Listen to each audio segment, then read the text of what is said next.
शोषण के विरुद्ध अधिकार भारतीय संविधान में दो अनुच्छेदों में से जिक्र की गई है, अनुच्छेद 23 और 24। शोषण के विरुद्ध अधिकार में यह हमारे इसके भीतर में समाज में कुछ ऐसी प्रथा है जो प्रथा शोषण को जन्म देता है, अनैतिकता को जन्म देता है। यह कभी भी अधिकार से ऐसे लोग प्राप्ति ना करके वंचित हो जाएगा समाज से। महिला और बच्चों को मूलतः इसके भीतर उसे समाज जहां ऐसे जीवन जीने के लिए बंदिश कर देता था, उसे बाहर निकालने का काम किया है। ऐसी कुछ प्रथा जो कुप्रथा में बदल गई थी, इसको समाप्त कर दिया गया। प्रथा होना सामाजिक रीति में यह सही है, लेकिन जब कुप्रथा होकर के समाज में शोषण को जन्म दे दे, अनैतिकता को जन्म दे दे, नैतिकता का भावना खत्म कर दे, यह कभी भी अधिकार का रूप नहीं ले सकता है। इसके लिए संविधान के अनुच्छेद 23 कहता है कि मानव मानव का, यानी एक मानव समाज में ही है, एक मानव दूसरे मानव का, मानव मानव का क्रय विक्रय, कोई खरीदेगा तो कोई बेचेगा, बेचेगा तो कोई खरीदेगा, क्रय विक्रय, बलात् श्रम, देह व्यापार, कोई किसी से नहीं करवा सकता। मानव मानव में जब क्रय विक्रय हो रहा है तो मानव को वस्तु हो जाता है। वस्तु की तरह मानव को खरीदा नहीं जा सकता है। सारे जीव में सबसे अधिक मूल्यवान ये मानव है और मानव को मानव अधिकार ही दिया जाना चाहिए। ये भारत का संविधान भी कहती है। यदि मानव इस अधिकार से वंचित कर दिया जाए तो निश्चित रूप से हमारे देश के भीतर मौलिक अधिकार वो लागू नहीं होगा। अब इसके भीतर क्या क्या बात आ सकता है? दहेज प्रथा हमारे समाज के भीतर थी, तो दहेज प्रथा हमारे समाज में मानव मानव के बीच में असंतुलन पैदा करता है। इससे बहुत सारे, इस प्रथा के कारण बहुत सारे इस समाज की बेटियां ने दुनिया को छोड़कर चली गई, और यदि जीवन जीती भी है तो बड़ा ही बंदिश जीवन में जी रही है। इससे भी मौलिक अधिकार प्राप्त है। तो ये कुछ ऐसी प्रथा जो कुप्रथा की ओर बढ़ रहा है, उसे रोकना अनिवार्य है। दहेज निर्बंधन अधिनियम भारतीय संसद में प्रस्ताव आता है 1961 में, और भारत के प्रधानमंत्री उसमें पंडित जवाहरलाल नेहरू थे। इस पर ज्वाइंट सेशन बुलाया गया था। दहेज को खत्म करने के लिए भारतीय संसद ने एक कानून बनाया कि दहेज लेने वाला और देने वाला दोनों ही गुनहगार है, और से अटेम्प्ट टू मर्डर और मर्डर केस के समान आरोप लाया जाएगा। ये न्यायालय में इस प्रकार से उसे दोषी दिया जा सकता है। तो लेने और देने की प्रथा आज भी हमारी समाज के भीतर है। इस प्रथा को धीरे धीरे यह चेतना के द्वारा अब खत्म की जा रही है, क्योंकि अब कुछ समाज के भीतर देख रहे हैं कि दहेज में अभी भी पूरी कथा खत्म नहीं हुई है, लेकिन अभी कुछ मात्रा में कम जरूर हुआ है। यदि लड़की संपन्न हो गई है तो वहां दहेज नहीं लग रहा है। दहेज प्रथा। उसके बाद कहता है बांदी प्रथा। बांदी प्रथा, दहेज प्रथा तो पूरे भारत में चल रही थी, अधिकांश जाति में आ चुकी थी। बांदी प्रथा राजस्थान में है। राजस्थान में राजाओं का क्षेत्र राजस्थान है। एक रानी होती थी, तो रानी का दासियां होती थी, और दासी कुछ संख्या में होते थे, और दासी के हुक्म को स्वीकार करना पड़ता था। यानी दासी का आदेश भी हुक्मराना का आदेश माना जाता था।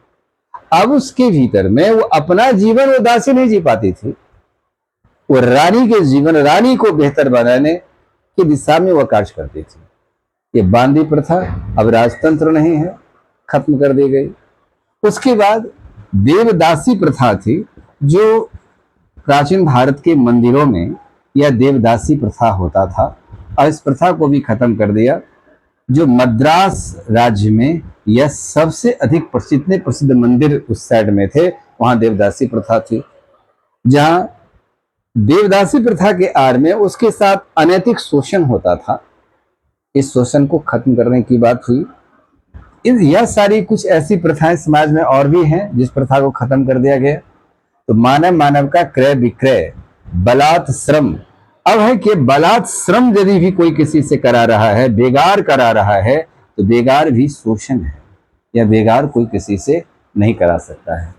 देह व्यापार है, तो देह व्यापार जो है, जिसको हम देह व्यापार, यह खास करके महिला जगत इससे अधिक मात्रा में शोषित होती है। इसमें ऐसा था कि एक महिला किसी न किसी सामाजिक प्रताड़ना की वजह से वह जिंदगी भर उस समाज से बाहर हट जाती थी और वह एक अलग समाज में चली जाती थी। अभी भी कुछ ऐसी जगहों पर ऐसा है जिसको सरकार के नज़र में, जिसको रेड लाइट एरिया कहते हैं, और रेड लाइट एरिया भारत के बहुत सारे क्षेत्रों में है। सभी समाज में इस प्रकार का वैश्यावृत्ति होना उचित नहीं है। इस वैश्यावृत्ति इसमें चल रहा था। वाजपेयी सरकार ने ऑपरेशन उजाला जैसे कार्यक्रम चलाया और यह बिहार के मुजफ्फरपुर से आरंभ होती है। यह काफी सक्सेस रहा था। इसमें बहुत सारी महिलाओं को इससे मुक्त किया गया, इससे यह बाहर हुआ। तो यह एक उचित बात नहीं है देह व्यापार करना। और ऑपरेशन उजाला यह एक सक्सेस रेट में बढ़ा। आज भी यह उजाला के तहत पुलिस व्यवस्था यह आगे बढ़ती है और बहुत सारे महिलाओं को उससे बाहर निकालने का कार्य करती है।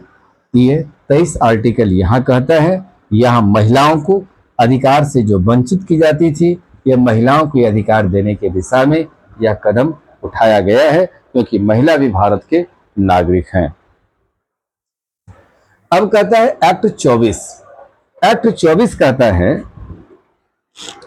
ये ऑपरेशन उजाला ध्यान रखेंगे, ये अटल बिहारी वाजपेयी की सरकार ने इसको लागू किया था। अब एक्ट 24 में आइए।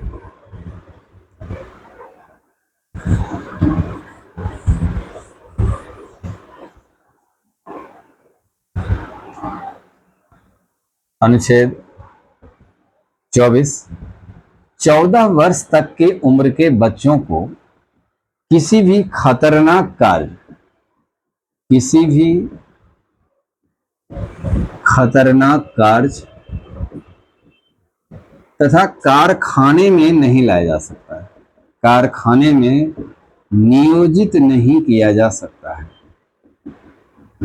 नियोजित नहीं किया जा सकता है। अब इस बात को यहां देखिए, 14 वर्ष तक का बच्चा, ये बाल कहलाते हैं। ये बाल श्रम निषेध होगा, बाल श्रम कोई किसी से नहीं करा सकता है। खतरनाक कार्य, जिस कार्य से उसका जीवन प्रभावित होगा, वो आप नहीं करवा सकते हैं। आगे है कारखाना, तो कारखाने में उसको नियोजित नहीं होगा, कारखाने में भी उसे नियोजित नहीं किया जा सकता है, यह उसको मौलिक अधिकार दिया गया। समय के अंतराल में यह बात सरकार ने एक्ट बनाया, बाल श्रम निषेध एक्ट बनाई गई, जिसमें बच्चों को आप श्रम नहीं करा सकते हैं। सुप्रीम कोर्ट ने इसमें कुछ उद्योग को रेखांकित किया कि बच्चों को उस उद्योग में किसी भी सूरत में शामिल नहीं की जाएगी। जैसे हीरा उद्योग है, हीरा पॉलिश उद्योग है, हीरा से जुड़ा हुआ। तो हीरा उद्योग में यदि हीरा बनाया जाता है, तो जो बच्चे द्वारा बनाए जाते हैं उसमें चमक कुछ ज्यादा होता है, क्योंकि हीरा जब बनाया जाता है तो उसमें जब प्रेशर अधिक पड़ेगा तो हीरा टूट सकती है। तो इसमें क्रांति कोण जितना अधिक बनेगा वो चमकेगा, हीरा का मूल्य बढ़ेगा। हीरा पॉलिश उद्योग, कालीन उद्योग, कालीन उद्योग भी बच्चे को नहीं लगा सकता है।